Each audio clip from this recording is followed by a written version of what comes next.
She rescued a frozen wolf pup from the collapsed floor of a glacial crevasse located 40 miles from the nearest known human settlement in the middle of a Siberian whiteout that had already dropped temperatures to -62 degrees Fahrenheit and was accelerating into its third consecutive day of structural ice collapse, and she did it not out of sentiment or maternal instinct or any of the emotional frameworks that modern behavioral scientists would later project backwards onto her. Decision, but out of pure thermodynamic calculation. Because a living body of any species radiates heat at a rate that can mean the difference between surviving a night at -50 and being found frozen solid against a permafrost wall by whatever scavengers come with the morning light, and so she wrapped that pup in a double layer of mammoth hide, scraped to precisely the right thickness to trap radiant heat without adding structural weight to her already overloaded carry system, and she fed it rendered bone marrow, extracted from the femur shafts of a steppe bison. She had killed and processed 11 days earlier, using a percussion flaking technique that produced exactly the caloric density required to sustain 2 metabolisms through 40 days of sub-zero isolation, inside a semi-subterranean shelter. She had engineered into the leeward face of a terminal moraine, using geodesic geometry that would not be formally described by human mathematics for another 23,000 years, and what that animal did when it returned to her camp. 3 years later, coming in from the northeast ridge at dusk on a day when the permafrost was cracking like artillery fire across the valley floor, returning not alone but at the head of a pack of 7, fully mature tundra wolves, averaging 230 pounds each.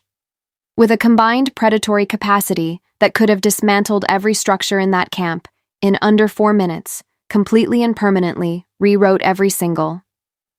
assumption that paleoanthropologists had spent the last 60 years building into their domestication models, because what happened next was not an attack, it was not even a confrontation, it was a negotiation conducted entirely in the thermal and olfactory language